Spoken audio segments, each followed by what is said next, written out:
Hello students, आज हम wave optics के बारे में इंट्रोडक्शन लेंगे। ये वीडियो इंपॉर्टेंट है, थोड़ा ध्यान से और एंड तक देखिएगा। वेव ऑप्टिक्स बेसिकली हमारे को क्या बताता है कि जो हमारी वेव है, लाइट वेव है, वो कैसे ट्रेवल करती है। मतलब पहली बात तो अभी पहले ये देखो वेव ऑप्टिक्स है क्या, और ये रे ऑप्टिक्स से कैसे फर्क डिफर है। डिफर बेसिकली क्या है, रे ऑप्टिक्स जो हमारे को बताती है वो मैक्रोस्कोपिक टर्म बताती है। मैक्रोस्कोपिक टर्म मतलब एक बड़े बड़े फिनोमिना। आप रिफ्लेक्शन को हल्के में मत लेना, या रिफ्रैक्शन को, या डिस्पर्जन को, या ऑप्टिकल इंस्ट्रूमेंट्स को। They are the macroscopic phenomena, huge phenomena है ये। और जो वेव ऑप्टिक्स है ये माइक्रोस्कोपिक फिनोमिना बताती है, जैसे इंटरफेरेंस है, light travel particle to particle कैसे, मतलब लाइट पार्टिकल टू पार्टिकल कैसे ट्रेवल करती है। इन सब के बारे में डिस्कशन चलेगा यहाँ पर। वेव ऑप्टिक्स आपको ब्रीफ में बताएगा कि लाइट आपका कैसा कैसा पाथ, कैसे कैसे पार्टिकल से निकल के आती है आपके पास। फर्स्ट ऑफ ऑल मैं आपको ये बता दूं कि जो वेव ऑप्टिक्स है ये माइक्रोस्कोपिक टर्म है, और इसके अंदर जब हम मार्को बताएगा ना वेव थ्योरी, जैसे अब आप यहाँ पे देखेंगे लाइट जो होती है वो फॉर्म ऑफ एनर्जी है। वो तो हम स्टार्टिंग में बता चुके हैं जब हमने ऑप्टिक्स शुरू किया था, विच ट्रेवल्स थ्रू अ मीडियम। और जो वेव होगी वो कैसी होगी, ट्रांसवर्स वेव। मैं आपको पहले ही बता दूं, हमने 11th में ही पढ़ा था। वेव कितने तरह की होती है, दो। The first one is longitudinal and the second one is transverse. Longitudinal में लाइट मतलब वेव को पार्टिकल की रिक्वायरमेंट रहती है, लेकिन ट्रांसवर्स वेव में वेव को पार्टिकल की रिक्वायरमेंट नहीं रहती। और दूसरा बेसिक फर्क क्या है कि इसमें जो जो द डायरेक्शन ऑफ पार्टिकल्स है वो परपेंडिकुलर होता है direction of the wave motion. मतलब वेव जा रही है अगर लेफ्ट टू राइट, तो पार्टिकल जो है वो ऊपर नीचे वाइब्रेट करेंगे। दोबारा बोल रहा हूं, the direction of the motion of the मतलब direction of particles is perpendicular to the direction of wave motion. Is that clear? अगली बात ये speed of light in medium. अच्छा मैं आपको एक बात बता दूं, हमारे को ये तो पता है कि speed of light in vacuum कितना होता है, 3 × 10⁸ मीटर पर सेकेंड। लेकिन जो मीडियम है, अगर लाइट किसी मीडियम में ट्रेवल करे, लेट से वाटर, तो वो वाटर की डेंसिटी पर, वाटर के रिफ्रैक्टिव इंडेक्स पर डिपेंड करेगा कि उससे कितना घटेगा। हमें निकालना भी आता है ना, म्यूजिकल टू C/V, तो हम V निकाल सकते हैं।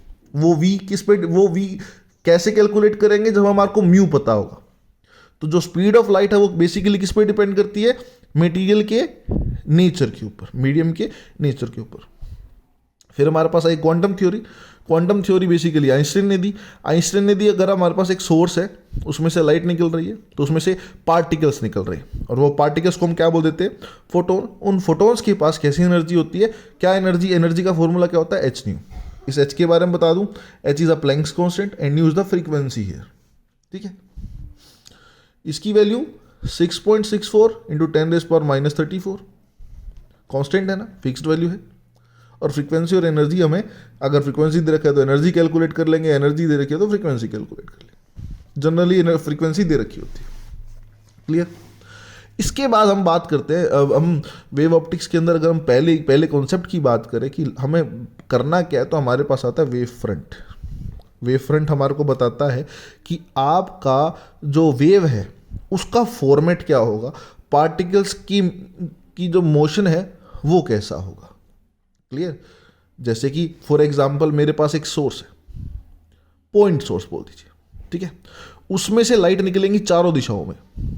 तो जो वेव बनेगी उसका जो मतलब देखो, समझो इस पार्टिकल ने डिस्टर्बेंस दिया, एनर्जी दी, नियर बाय जो उसके चकुर्दा सारे पार्टिकल्स हैं उनको एनर्जी दी, एक स्फीयर बनाया। इन स्फेरिक पार्टिकल्स ने अगली डिस्टर्बेंस दी, उन्होंने भी एक स्फीयर बनाया। तो जो वेव फ्रंट प्रोड्यूस हुआ, wave front is a basically a structure of the waves form by a source. ठीक है, तो ये जो वेव फ्रंट है आपको देखा गोलाई में आ रहा है, स्फेरिकल है, तो हम क्या बोल सकते हैं, इसका नाम भी ऐसे रख दिया क्या, स्फेरिकल वेव फ्रंट। नहीं समझ में आया तो एक बार यहाँ से देखिए, सोर्स ऑफ लाइट, मान लीजिए मेरे पास ये जो पेन है ये एक सोर्स ऑफ लाइट है, तो उसमें से जो लाइट निकलेंगी वो भी इसी की शेप की निकलेंगी, वेव्स निकलेंगी जो। क्लियर? तो उसे जैसे ये दिख रहा है आपको, ये हमारा क्या हो गया, cylindrical wave front.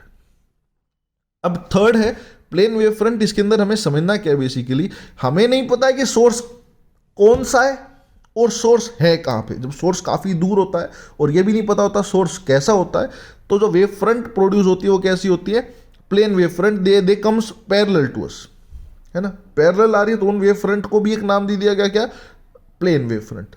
3 kind of wave front. पहला, जब पॉइंट सोर्स है तो वेव फ्रंट कैसी होंगी, स्फेरिकल। जब एक स्ट्रेट सोर्स है, एक लीनियर सोर्स है, तो जो वेव फ्रंट प्रोड्यूस होंगी वो सिलेंड्रिकल वेव फ्रंट।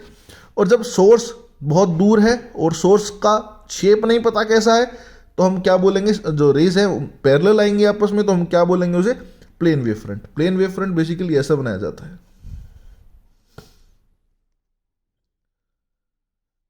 ठीक है ना, एक प्लेन में आ जाता है, 3D स्ट्रक्चर है, लाइक दिस, ठीक है ना, ठीक है।